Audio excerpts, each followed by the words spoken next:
Welcome back, everybody. This is our ninth class in JEE Mains previous year questions for chapter Current Electricity of class 12th. Before this, in this series, we have made 8 videos, and all of those videos are available on our YouTube channel. Again, name of channel is Point Basics, and there is a dedicated playlist for such videos. We have also started similar playlist for NEET previous years, so you can go to our channel and can find those videos out. And if you find these videos useful or helpful, then do press the like button, share as much as possible, and subscribe to our channel. Also, if you want to support us financially, you can scan any of these QR codes in front of your screen and donate us with whatever amount you want. Donation, however small, will be appreciated. So with this, let's start today's video.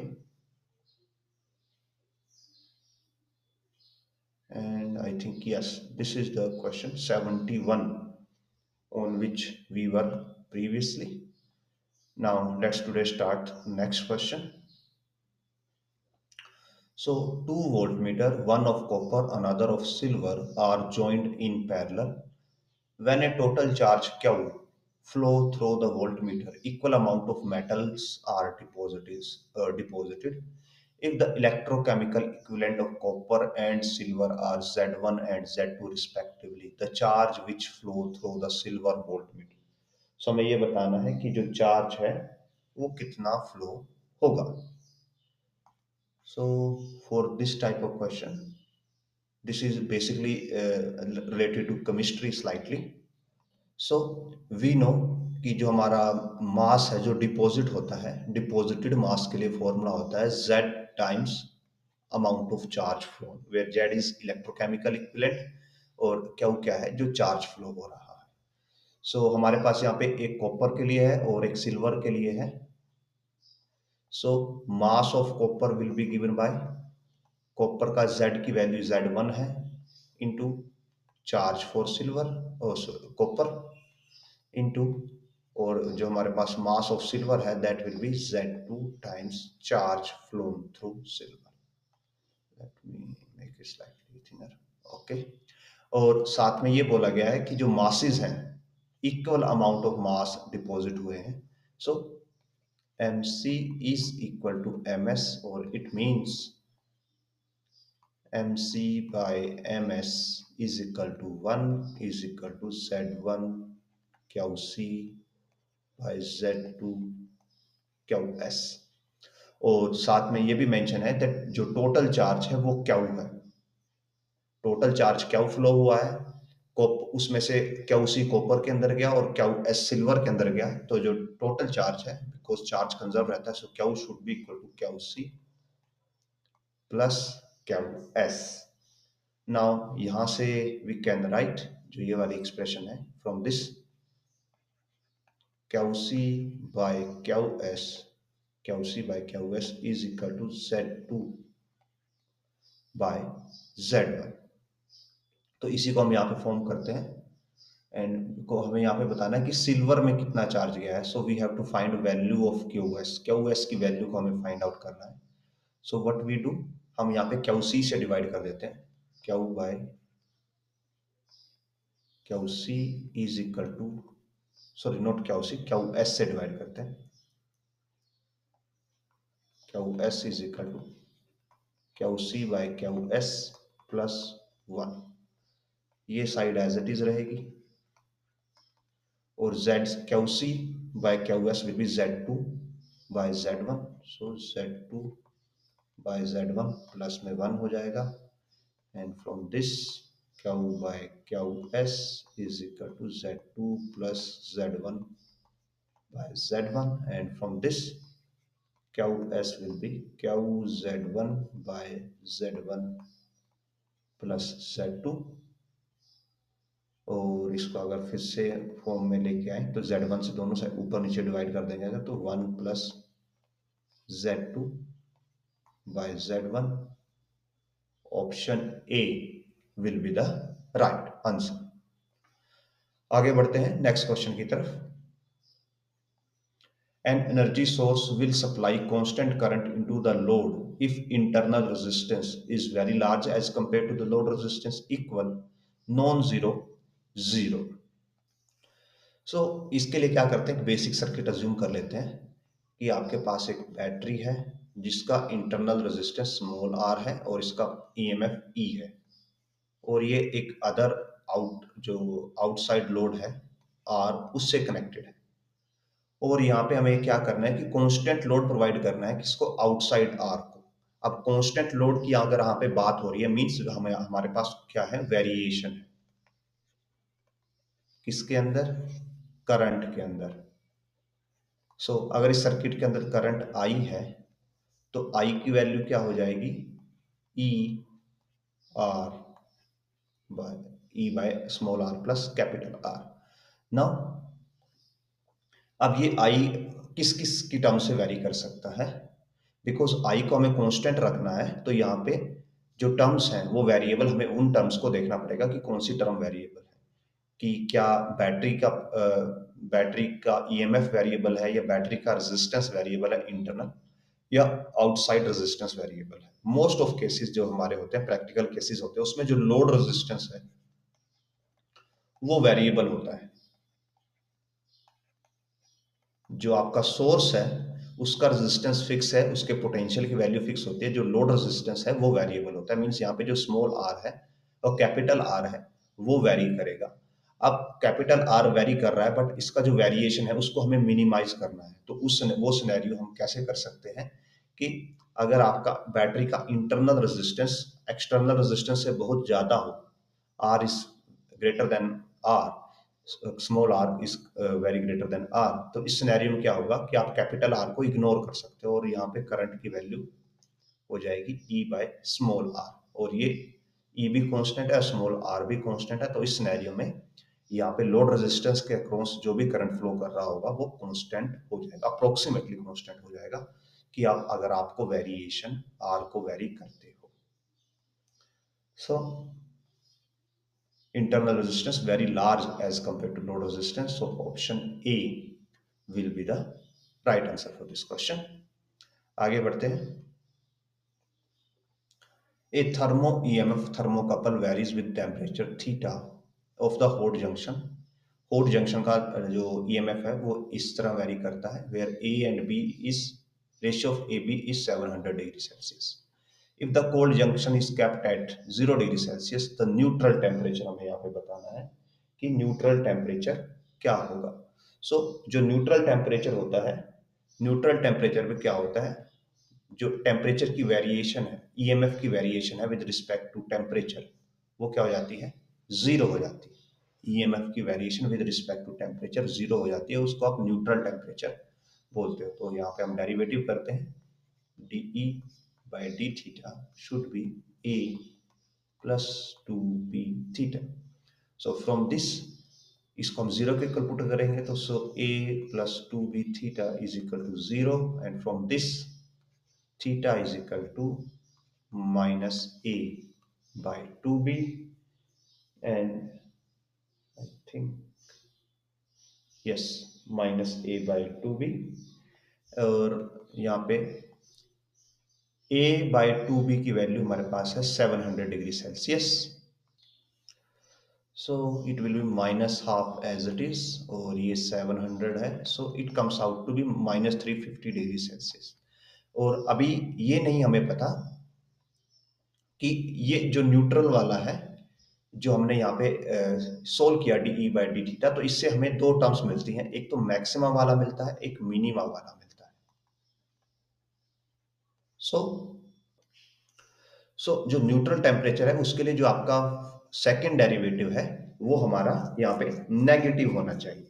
सो उसके लिए क्या करते हैं, second derivative लेते हैं D E by D theta square, और यहाँ से अगर हम देखते हैं तो it comes out to be 2b, और ये हमारे पास क्या है, पॉजिटिव वैल्यू आती है, बिकॉज यहाँ पे ए और बी का रेशियो 700 डिग्री सेल्सियस है, तो ए और बी दोनों पॉजिटिव वैल्यूज होंगी, तो 2b भी पॉजिटिव हो जाएगा। मींस ये एक्चुअली न्यूट्रल टेम्परेचर नहीं है।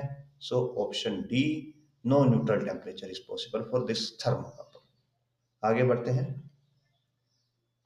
Electrochemical equivalent of metal given है per coulomb, mass of metal liberated at the cathode when 3 ampere current is pass for 2 second. So जो मास आइदर लिबरेटेड और deposited होता है it is given by m is equal to Z Q. और because यहाँ पे Q की value नहीं given है बट करंट और टाइम गिवन है, सो क्यू को लिखा जा सकता है करंट इंटू टाइम्स। जेड की वैल्यू है 3.35 इंटू 10⁻⁻7। करंट है 3 एंड टाइम है 2, सो 3 into 2 6 and 3.35 into 6, so this will be 30, 18 to 21 and 80 to 20. So I think we are missing something. 33, 18 plus 3, 21, 2. So 20.10 into 10 raised to power minus 7, और इसको लिख सकते हैं हम, जो हमारा यहाँ पे नियर बाई मैच करेगा वो ऑप्शन सी के साथ मैच करेगा। आगे बढ़ते हैं नेक्स्ट क्वेश्चन की तरफ। Thermocouple thermo thermo EMF of a thermocouple is 25 microvolt per degree Celsius at room temperature. A galvanometer of a 40 ohm resistance capable of detecting current as low as 10 raised to power minus 5 ampere is connected with this thermocouple. The smallest temperature difference that can be detected by this system. तो हमें ये बताना है कि smallest temperature कितना यहाँ पे detect होगा। सो जो ईएमएफ है जो जनरेट होगा, जो मिनिमम ईएफ जनरेट होगा दैट इज 25 इंटू 10⁻⁻6 वोल्ट पर डिग्री सेल्सियस। 1 डिग्री सेल्सियस पे इतना, पर डिग्री सेल्सियस के चेंज पे इतना ईएमएफ जनरेट हो सकता है। और जो गैल्वेनोमीटर है उसका रेजिस्टेंस हमें गिवन है 40 ओम, और वो कितना सबसे लोएस्ट करंट जो वो डिटेक्ट कर सकता है, that lowest current for galvanometer is 10 raise to power 20 10 raise to power minus 5 ampere. So now अगर गैल्वेनोमीटर को मिनिमम इतना करंट चाहिए और इतना उसका रेजिस्टेंस है, तो उसको मिनिमम पोटेंशियल डिफरेंस कितना चाहिए होगा? गैल्वेनोमीटर को मिनिमम पोटेंशियल डिफरेंस कितना चाहिए होगा? दैट इज गैल्वेनोमीटर का करंट और गैल्वेनोमीटर का resistance. So 40 into 10 raise to power minus 5, और इसको हम एज इट इज रखते हैं बिकॉज हम इसको कंपेयर करना है। सो गैल्वेनोमीटर को मिनिमम इतना पोटेंशियल चाहिए बिकॉज उसका रेजिस्टेंस है और उसका मिनिमम करंट की वैल्यू है डिटेक्ट करने के लिए। तो इस रेजिस्टेंस के हिसाब से मिनिमम इतना पोटेंशियल होगा वो तभी डिटेक्ट कर पाएगा। और जो हमारा थर्मोकपल है वो पर डिग्री सेल्सियस के चेंज पे इतना ईएमएफ प्रोड्यूस करता है।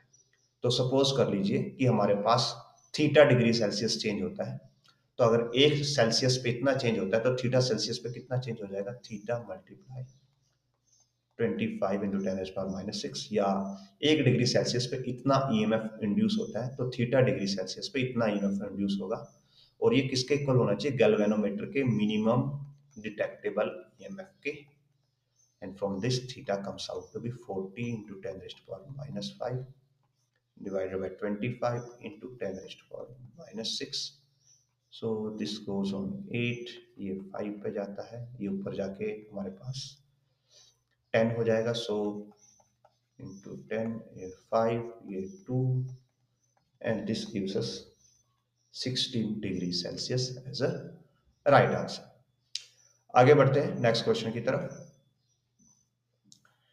In negative Zn pole of a Daniell cell, sending a constant current through the circuit decreases in mass by 0.13 gram in 30 minutes. If the electrochemical equivalent of Zn copper are 32.5, 31.5 respectively, increase in the mass of the positive Cu pole in this time। तो ये बताना है कि Cu pole के मास में यहाँ पे कितना चेंज आया होगा। So we know that m is equal to क्या होता है? z क्या होता है, और इसको अभी हमने लिखा था m is equal to Z I T. So now यहाँ पे Zn पोल से कौन से पोल पे करंट जा रहा है? सी यू पोल पे जा रहा है, मीन्स Zn पोल से करंट स्टार्ट होके किस पे जा रहा है? सी यू पोल पे जा रहा है। और बिकॉज यहाँ पे जो चार्ज है वो कंजर्व रहता है, तो जितना चार्ज यहाँ से फ्लो हुआ उतना ही चार्ज यहाँ पे पहुंचा होगा। So in short, Q for Zn should equal to Q for C U, because वो दोनों एक ही सेल का पार्ट है, और जितना चार्ज यहाँ से फ्लो करेगा उतना चार्ज सी यू पे पहुंचेगा, तभी आपका सर्किट क्लोज होगा। So we can say Mzn is equal to Zn QZn, and MCU is equal to ZCU QCU। दोनों को अगर डिवाइड कर दें, सो MZn by MCU is equal to Z of Zn by Z of CU, और ये दोनों term तो equal है ही, एंड दोनों का रेशो हमें पता है। Zn का है 32.5 वैल्यू, और CU का है 315, और mass of we can say decrease in mass 0.13 gram. Okay, Zn के मास का चेंज है ये यहाँ पे। सो Zn के मास का चेंज कितना है हमारे पास? 0.13 MCU is equal to 315 and from this copper के मास का चेंज आ जाएगा 315 बाय 325 इंटू 0.13। अब देखिए 315 बाय 325 लेस देन 1 होगा, सो जो आंसर है वो लेस देन कितना आएगा? 0.13 आएगा। तो यहाँ पे डी ऑप्शन नहीं हो सकता, बी नहीं हो सकता, ए भी नहीं हो सकता, सो ओनली ऑप्शन सी है जो हमारे पास बचता है। So option C will be the right answer. आगे बढ़ते हैं नेक्स्ट क्वेश्चन की तरफ। The mass of the product liberated at anode in an electrochemical cell depends upon, तो किस पे डिपेंड करता है? सो जो मास होता है it is again depends upon Z times Q, और यहाँ पे I और T की बात हो रही है, तो I Q को लिख सकते हैं I times T। So option B will be the right answer. आगे बढ़ते हैं। An electrical power line having resistance of 2 ohm delivers 1 kilowatt at 220 volts. Efficiency of the transmission line हमें यहाँ पे बतानी है कि ट्रांसमिशन लाइन की एफिशिएंसी कितनी है। सो यहाँ पे हमारे पास जो रेजिस्टेंस 2 ओम है और जो पावर की डिलीवरी है, मींस डिलीवर्ड पावर 1 किलोवाट है, यानी कि पावर की आउटपुट हमारे पास कितनी है? 1000 वाट्स है। रेजिस्टेंस हमें पता है 2 ओम, एंड हमें पोटेंशियल पता है 220 वोल्ट्स। सो आउटपुट अब हमारे पास अवेलेबल है, हमें एफिशिएंसी निकालनी है। सो व्हाट वी डू, हम पहले इनपुट कैलकुलेट करेंगे। और इनपुट कैसे कैलकुलेट करेंगे? जो हमारी आउटपुट है, बिकॉज एफिशिएंसी की बात हो रही है, तो आउटपुट हमारी कैसे आई होगी? आउटपुट हमारी इनपुट माइनस लॉस से आई होगी। तो अगर हम लॉस कैलकुलेट कर लें और उसको आउटपुट में ऐड करते, तो हमारी क्या बन जाएगी? हमारी इनपुट पावर बन जाएगी। सो यहां से क्या करते हैं, पहले हम करंट फाइंड आउट करते हैं कि सर्किट के अंदर जो करंट है वो कितने के इक्वल होगा, बिकॉज आउटपुट पावर एक आपको एक करंट आप यहां से देख सकते हो कि अगर आप यहां से वो देखते हो कि current using voltage and resistance, अगर हम यहां से करंट देखेंगे तो it will comes out to be 110 ampere. पर ये वाला करंट की हम बात नहीं कर रहे, हम उस करंट की बात कर रहे हैं जो ये पावर को डिलीवर कर रहा है with the help of 220 volts। so because power होती है V times I, so power यहाँ पे 1000 है, potential 220 है, और यहाँ पे आ जाएगा I, so I comes out to be 1000 by 220 and it comes out to be 50 by 11 ampere। so this is the actual current जो यहाँ पे सर्किट में फ्लो कर रहा है, ना कि जो हमारा यहाँ पे 110 एम्पियर जो हमें यहाँ पे, अगर हम नॉर्मली कि 220 वोल्ट को 2 ओम से डिवाइड कर देते तो 110 एम्पियर करंट फ्लो करना चाहिए था, बट नहीं, ड्यू टू लॉसेस जो करंट है उसकी वैल्यू में चेंज आएगा। तो हमें वो करंट लेना है जो आउटपुट पे रीच हो रहा है, और वो हम कैसे मेजर करेंगे, P is equal to V I से हम यहाँ पे मेजर करेंगे। सो नाउ अब हम लॉस निकालेंगे कि लाइन का रेजिस्टेंस इतना है और लाइन के अंदर करंट इतना है, तो लॉस हो जाएगा I square into R, so 50 into 50 by 11 into 11 into 2. So this comes out to be approximately 5000 by 1 to 1 and divide करके मिलेगा 41.3, ये हमारे पास आएगा वाट। सो हमारे पास लॉस आ गया, तो यहां से इनपुट बन जाएगी, इनपुट विल बी 1000 प्लस 41.32, और तो जो एफिशिएंसी होगी that will B output that is 1000 by input that is 1041.32 multiply 100, तो ये हमारा परसेंटेज में कन्वर्ट हो जाएगा और ये हमारे पास ऑलमोस्ट आएगा 96%, जो कि ऑप्शन डी के साथ मैच करता है। सो यहाँ पे जो मेन इंपॉर्टेंट पॉइंट है जिसको आपको ध्यान में रखना है कि जब आप करंट निकालेंगे, कि अगर ये आपकी लाइन है, इसके थ्रू जब आप करंट निकाल रहे हो, तो अगर कोई लॉस नहीं होता तो हम V बाय आर करते, बट बिकॉज लॉस है तो हम यहाँ पे पावर की हेल्प से और जो पोटेंशियल मेंटेन है उसकी हेल्प से वायर के थ्रू फ्लो होने वाला करंट कैलकुलेट करेंगे। So we will use P is equal to V I, उससे हम करंट निकालेंगे, ना कि पोटेंशियल और रेजिस्टेंस को डिवाइड करके करंट निकालेंगे। आगे बढ़ते हैं नेक्स्ट क्वेश्चन की तरफ। सो model a torch battery of length L to be made of a thin cylindrical bar of radius A and concentric thin cylindrical shell of radius B filled between in an electrolyte of resistivity rho. If the battery is connected to a resistance of value R, maximum joule heating in R will take place for. So joule heating के लिए हमें R की value को calculate करना है। सो यहाँ पे हमें जस्ट क्या करना है, जो आर की वैल्यू है, इस टाइप की अगर आपके पास एक सेल है जहां से करंट ऐसे आउटवर्ड फ्लो होगा, बिकॉज यहाँ पे जो इंटरनल पार्ट है वो एक वी कैन से पॉजिटिव या एक टर्मिनल का काम करेगा, और जो एक्सटर्नल पार्ट है आउटसाइड वाला वो भी एक टर्मिनल का काम करेगा, और जो करंट है इनके बीच से फ्लो होगा। सो लेट मी फर्स्ट इसको थोड़ा एडजस्ट कर लेते हैं और फिर इसके लिए आपको एक मॉडल डायग्राम बना के दिखाते हैं कि इसका मॉडल डायग्राम समहाउ कैसे शो होगा। So as you can you see on your screen, तो यहाँ पे क्या है, जो आपको ये इंटरनल थोड़ा वाइट वाइट वाला ब्लॉक दिख रहा है, ये हमारा इंटरनल वाला पार्ट है, अंदर वाला पार्ट है जो ये वाला पार्ट है, और जो ये रेड कलर का या थोड़ा ऑरेंजिश कलर का सबसे आउटवर्ड दिख रहा है, ये हमारा बाहर वाला पार्ट है, और ये जो बीच में ग्रीनिश है ये हमने क्या कंसीडर किया है, स्मॉल एलिमेंट कंसीडर किया है, बिकॉज हमें इसका टोटल रेजिस्टेंस फाइंड आउट करना है। तो हमने यहाँ पे क्या किया है, स्मॉल एलिमेंट लिया है जिसकी थिकनेस हमारे पास क्या है, dx। सो जो ये वाली थिकनेस है, this thickness, this is dx, और ये सेंटर से कितने डिस्टेंस पे है, ये सेंटर से x डिस्टेंस के ऊपर हमने इस एलिमेंट को कंसीडर किया है।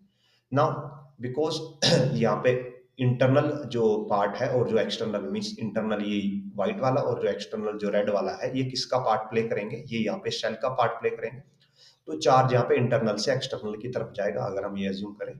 सो charge will flow something like this, जो चार्जेस हैं वो ऐसे बाहर की तरफ फ्लो होंगे। सो जब हम रेजिस्टेंस लिखते हैं, रेजिस्टेंस का फॉर्मूला होता है रो एल बाय ए, जहां पे एल होती है लेंथ, जिस लेंथ के अलोंग चार्जेस चलते हैं, और ए होता है उसका परपेंडिकुलर एरिया, कि उस लेंथ के परपेंडिकुलर एरिया कितना है। सो यहाँ पे जो स्मॉल एलिमेंट है dx, उसका रेजिस्टेंस यानी कि dr दैट विल बी रो। जो चार्जेस हैं dx एलिमेंट में कितनी लेंथ ट्रेवल कर रहे हैं, वो उसकी थिकनेस को ट्रेवल कर रहे हैं, सो इट विल बी dx। और जो एरिया होगा, एरिया यहाँ पे इस पूरे सिलेंडर का एरिया होगा, परपेंडिकुलर एरिया, और वो कितना हो जाएगा, बिकॉज ये ऑलरेडी मेंशन है हमें कि ये लेंथ L है, और तो इसका जो ये सरकमफ्रेंस का एरिया हो जाएगा दैट विल बी, बिकॉज इसकी रेडियस x है, so pi pi pi R 2 pi x into L. So this will be 2πx into L। ये हमारे पास यहाँ पे dr की वैल्यू आ जाती है। सो अब जो हमारा वेरिएशन है यहाँ पे dx का, dx हमारा कहाँ से स्टार्ट होगा, dx की मिनिमम वैल्यू यहाँ पे a होगी, ये वाली वैल्यू, और मैक्सिमम ये b तक जा सकता है। सो इंटीग्रेट कर देंगे इंटू b। सो रो 2πl तो एज इट इज रहेगा, और ये हमारे पास आ जाएगा dx बाय x। तो dx बाय x की इंटीग्रेशन होती है ln x limits b to a। So this will give us rho 2πl ln of b by a, rho 2πl ln of b by a। Option b will be the right answer. आगे बढ़ते हैं next question की तरफ। In a building, there are 15 bulbs of 45 watt, 15 bulbs of 100 watt, 15 small fans of 100 watt, 2 heaters of 1 kilowatt. The voltage of electrical main is 220 volts. Minimum fuse capacity आपको बतानी है कि minimum fuse capacity कितनी required होगी। तो minimum fuse capacity के लिए हमें यहाँ पे क्या करना होगा, सबसे पहले ये फाइंड आउट करना होगा कि टोटल लोड कितना है और कितना करंट डिलीवर करना होगा। सो 15 बल्ब्स है हमारे पास 45 वाट के, तो ये उनका लोड हो गया, प्लस 15 बल्ब है 100 वाट के, तो ये इनका लोड हो गया, प्लस 15 फैंस है 10 वाट के, ये उनका लोड हो गया, एंड 2 हीटर है 1 किलो वाट ईच, तो ये 1000। सो जो हमारा टोटल लोड हो जाएगा यहाँ पे दैट विल बी 4375 वाट। तो इतना वाट हमारा लोड है, या इतनी पावर की हमारी रिक्वायरमेंट है। अगर सारा का सारा जो हमारे ऑपरेटर्स हैं सारे एक साथ रनिंग करते हैं, सारे इंस्ट्रूमेंट एक साथ रन कर रहे हैं, तो इतना लोड हमारा रिक्वायर्ड है।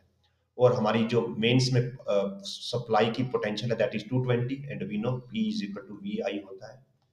सो यहाँ से I की वैल्यू आ जाएगी P that is 4375 by 220, and solve करके हमें मिलता है 19.65 एम्पियर। सो फ्यूज को कम से कम इतना करंट बियर कर सकता होना चाहिए, आपको ऐसा फ्यूज यूज करना होगा जिसकी जो मिनिमम इतना करंट बियर कर सके। और अगर इसको अप्रोक्सीमेट कर दे तो 20 एम्पियर का फ्यूज हमें लगाना पड़ेगा। That is option D for this question. So option D will be the right answer. आगे बढ़ते हैं नेक्स्ट क्वेश्चन की तरफ। The resistive network shown below is connected to a DC source of 16 volt. The power consumed by the network is 4 watt. तो value of R हमें बतानी है कि R की वैल्यू यहाँ पे कितनी होगी। सो अगर पावर कंज्यूम्ड हमें पता है तो व्हाट वी डू, पहले हम यहाँ पे कंबाइंड रेजिस्टेंस निकालते हैं और फिर उसका यूज करेंगे क्वेश्चन को सॉल्व करने के लिए। सो कंबाइंड रेजिस्टेंस अगर हम यहाँ पे देखें, सो आई थिंक यहाँ पे डायग्राम में कुछ मिस्टेक है। ये यहाँ पे स्ट्रेट लाइन नहीं होनी चाहिए, ये ऐसे लाइन कनेक्टेड नहीं है, और ये लाइन भी ऐसे कनेक्टेड नहीं है। सो ये 4R और 4R पैरेलल में है, तो सीरीज में पैरेलल में है तो उनका पैरेलल कॉम्बिनेशन 2R देगा, plus R 6R plus 12R है, इनका पैरेलल कॉम्बिनेशन हमें देगा 1/6 प्लस 1/12, दैट इज 12 2 1 3/12 यानी कि 4R, या इनके पैरेलल से 4R मिलता है और R से R नॉर्मल R मिलेगा। अब ये सभी सीरीज में है, सो this will give us 5R plus 3R 8R। तो टोटल रेजिस्टेंस हमारा 8R है, पावर की वैल्यू है 4 वाट, सो पावर इज 4 वाट, और पोटेंशियल की वैल्यू है 16 volt, and we know power is equal to V square by R। So 4 is equal to 16 into 16 by 8R, resistance की value 8R। सो ये 2 पे जाता है और ये 4 पे कट कर देगा, तो यहाँ से R की वैल्यू आ जाती है 8 ohm. Option B will be the right answer. आगे बढ़ते हैं नेक्स्ट क्वेश्चन की तरफ। 1 kg of water at 20 degrees Celsius is heated in electric kettle whose heating element has a mean temperature average resistance of 20 ohm. So resistance की value 20 ohm है। RMS voltage in the mains is 200 volt, so potential है हमारे पास 200 volts। Ignoring heat loss from the kettle, time taken for the water to evaporate fully. So 1 kg of water है और उसको हमें evaporate करवाना है। सो और ये 20 डिग्री सेल्सियस पे है। तो फर्स्ट ऑफ ऑल हम ये निकालते हैं कि हमें कितनी हीट रिक्वायर चाहिए होगी वाटर को इवेपोरेट करने के लिए। तो so first of all water 20 degree Celsius पे है, तो उसको 20 से 100 डिग्री सेल्सियस पे लेके जाने के लिए हीट लगेगी, that is M C delta T, that is 80। और फिर उसको 100 से 100 लिक्विड से 100 वेपर बनाने के लिए हमें लेटेंट हीट रिक्वायर होगी, that is M times latent heat. So mass is 1 kg और स्पेसिफिक हीट हमें गिवन है 400 80 डिग्री का टेम्परेचर चेंज है। फिर से 1 kg के लिए लेटेंट हीट गिवन है 2260। तो इन सबको हम अगर ऐड कर दें तो हमें आंसर मिलता है 338,260 जूल्स। इतनी एनर्जी हमें रिक्वायर्ड होगी वाटर को इवेपोरेट करने के लिए। नाउ कमिंग टू जो हमारी केटल है, अगर हम केटल पे आए तो जो केटल की हमारी पावर होगी, केटल के लिए power will be given by V square by R, और वी स्क्वायर हमारा रेजिस्टेंस ऑलरेडी गिवन है 20 into 20, sorry not, potential given है 200 इंटू 200 और रेजिस्टेंस की वैल्यू 20 है, सो इट गिव्स 2000। सपोज ये 10 पे कट होगा, ये हमें 2000 देता है। और ये पावर है, पावर का मीन्स इतने जूल पर सेकंड एनर्जी हम सप्लाई कर सकते हैं with the help of kettle. हमें हमारी रिक्वायरमेंट ये जूल की है और पर सेकंड हम 2000 जूल सपोर्ट कर सकते हैं। तो टोटल नंबर ऑफ सेकंड्स जो लगेंगे that will be 338260 by 2000, zero cancel. So जो हमारे नंबर ऑफ सेकंड लगेंगे दैट विल बी 1619.3। इतने नंबर ऑफ हमारे सेकंड्स लगेंगे।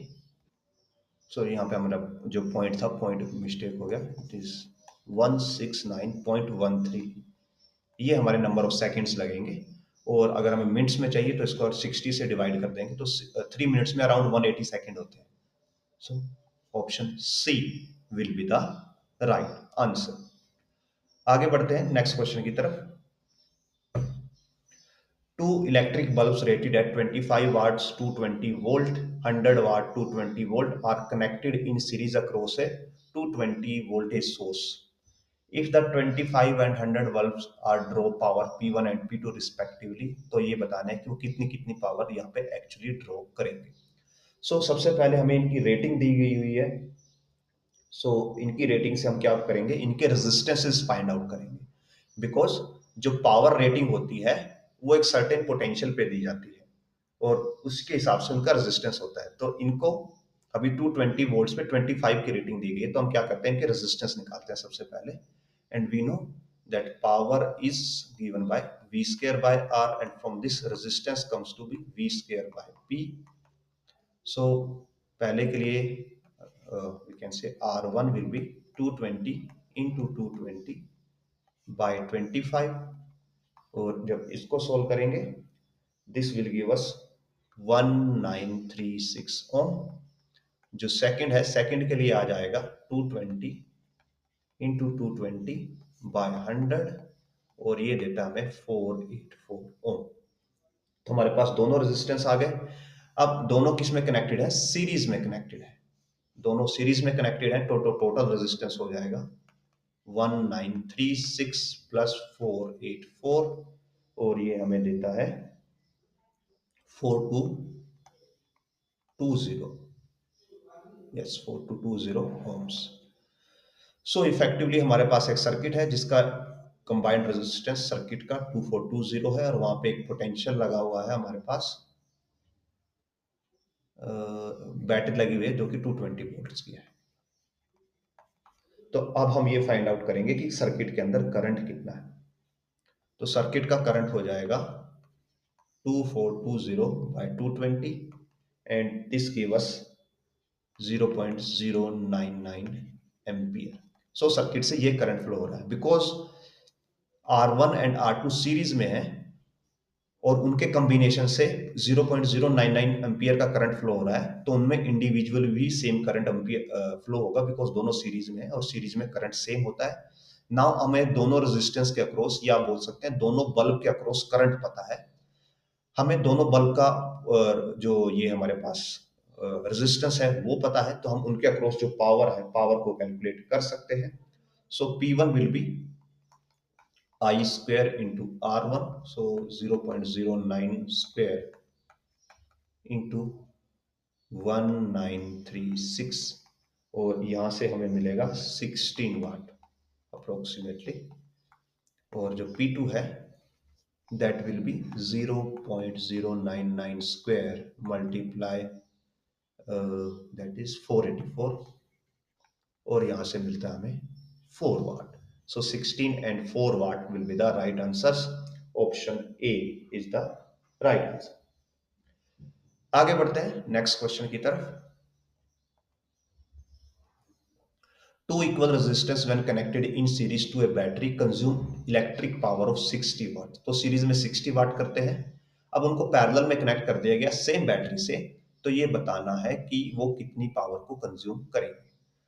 सो जब वो सीरीज में कनेक्टेड थे, सपोज दो इंडिविजुअल रेजिस्टेंस उनका आर आर है, पहला भी आर है दूसरा भी आर है, तो जब वो दोनों सीरीज में कनेक्टेड थे तो सीरीज वाले केस में टोटल रेजिस्टेंस हो जाता है 2R। टोटल रेजिस्टेंस 2R हो जाता है, और बैटरी का ईएमएफ अगर ई लेते हैं तो सर्किट के थ्रू करंट हो गया ई बाय 2R। सो जो पावर कंज्यूम्ड होगी that will be I square into 2R। So ये हमारे पास पावर की वैल्यू आ जाती है सीरीज के अंदर, और इसको जब सोल्व करेंगे तो ये आ जाएगी simply E square by 2R, और ये कितने के इक्वल है, ये 60 वाट के इक्वल है। नाउ पैरेलल की बात करते हैं। जब आप दोनों को पैरेलल में कनेक्ट कर दोगे, ये R और ये भी R, सो कंबाइंड रेजिस्टेंस हो जाएगा R बाय 2। तो सर्किट का जो करंट होगा I that will be E by R by 2, ये सर्किट का करंट हो जाएगा। और अब सर्किट में जो पावर कंज्यूम होगी that will be P in parallel I square R, I की वैल्यू है 2E by R square into R। So this comes out to be 4E square by R square, से यहाँ पे R हो जाएगा। So this comes out to be 4 times E square R. So E square R की value यहां से कितनी होगी 120, और ये 120 होगी, और एक्चुअली यहाँ पे रेजिस्टेंस R बाय 2 है। जब पैरेलल में बात कर रहे हैं तो दो कंबाइंड रेजिस्टेंस R बाय 2 है, तो हम वो टर्म मिस कर गए, तो यहाँ से ये 2 आएगा। So twice of E square R, और ट्वाइस E स्क्वायर R की वैल्यू 120 है। So answer comes out to be 240, sorry note of watt. So इस क्वेश्चन में बेसिकली क्या करना है, पहले हम दोनों को सीरीज में यूज कर रहे हैं, तो कंबाइंड रेजिस्टेंस निकाला, उससे करंट निकाला, और करंट से पावर को बनाया, हमने पावर का फॉर्मूला बनाया, और पावर एज पर गिवन 60 वाट होनी चाहिए। सो जब पैरेलल में थे फिर से रेजिस्टेंस बनाया, पैरेलल रेजिस्टेंस कंबाइंड, फिर वहां से करंट, और फिर से पावर बनाया, और पावर बना के आई स्क्वायर इंटू जो पैरेलल का रेजिस्टेंस R बाय 2 था, और फिर जो ऊपर वाली टर्म्स थी उसको नीचे सब्स्टिट्यूट किया, और हमारे पास फाइनल आंसर 240 वाट्स आ गया। सो विद दिस, इस वीडियो को हम यहीं पे एंड करते हैं। Hopefully what we have learned here is useful और helpful to you somehow. Again आपके कुछ डाउट्स हो, सजेशन हो, कमेंट्स हो, तो आप कमेंट सेक्शन में छोड़ सकते हैं। I will try to implement all of those. Video पसंद आए तो लाइक कीजिए, शेयर कीजिए, चैनल को सब्सक्राइब कीजिए, and if possible do make some donation by scanning QR code in front of your screen. Even any small amount of donation will be highly appreciated. So with this, again, thanks for watching, and we will meet in next video.